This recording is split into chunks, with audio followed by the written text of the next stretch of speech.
With the flood of Sony FX5 content hitting the internet earlier this week, one thing I've seen a lot of people memeing and complaining about online is the camera needing to reboot.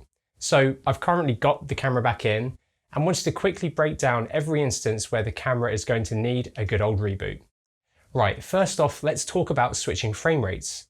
Unlike the FX3, the FX5 doesn't have a PAL or NTSC mode. Instead, it is called Project Frame Rate in the recording format menu here. In here, you have the range of different base frame rates that you can choose from. These are effectively the different PAL, NTSC, and 24 FPS modes. The camera only requires a reboot when you go between these modes. So when you are going between PAL, NTSC, and then the two different 24p modes. So if you switch between, say, 25 and 29.97 frames per second, the camera is going to reboot. However, if you switch between a PAL to PAL frame rate, like 25 to 50, the camera will not need to reboot. I actually sat down with the camera and tested switching between every single different base frame rate. Here's a table of whether the camera will reboot or not between them. If you do need to reboot like this, it takes about 10 to 11 seconds.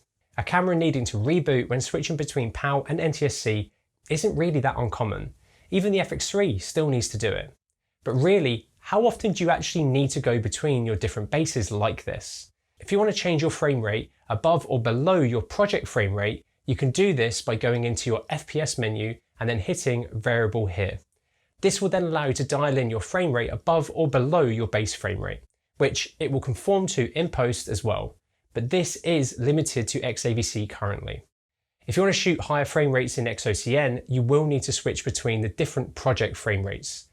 This means that if you shoot, for example, 50 frames in XOCN, you will need to conform the clips to your chosen frame rate in post, which you can easily do in Resolve or Premiere like this. It is a shame that you can't go lower than the base frame rate in XOCN, and it also means that you can't assign the control of the FPS menu in XOCN to a custom button.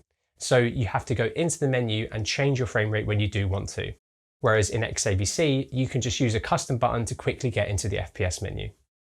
Talking about codecs, when you switch between XAVC and XOCN, the camera will also reboot. But if you're switching between the different flavors of XOCN and XAVC, no reboot is required. It will also limit what you can see when you hit the clips button to play back your clips. So you'll only see XOCN in your playback menu if you're in XOCN. This reboot between codecs takes about 11 to 12 seconds. Next is when switching imager modes. Sometimes this can result in a reboot, but it comes down to whether you are switching between codecs again. So if you switch, for example, between 5K 3x2, which is only possible to record in XOCN, to full frame crop 4.5K 60x9, the camera will reboot as you are going from a format that can only shoot XOCN to a format that can only shoot XAVC. But if you go from a format like 5K 3x2 to full frame 5K, which you can shoot in XOCN or XAVC, the camera will default to XOCN and not reboot. With how often you're going to be switching out in the field between formats like this, I don't think it's the end of the world, but for more run and gun shooters, it's worth understanding because you might need to. The camera can also reboot when you switch between the different shooting modes, but this again comes down to what codec you shoot when in that certain mode. So if you switch between CineEI and another mode, like Flexible ISO, the camera will reboot as you are switching from XOCN, which you can only record in CineEI to XAVC. But if you are switching between a mode where you can only shoot in XAVC, such as from Flexible ISO to CineEI Quick, the camera will not reboot. And those are the only instances where you'll need to reboot the camera. You can still freely go between base ISOs, dual gain mode, color profiles, loads really, without the need for any rebooting.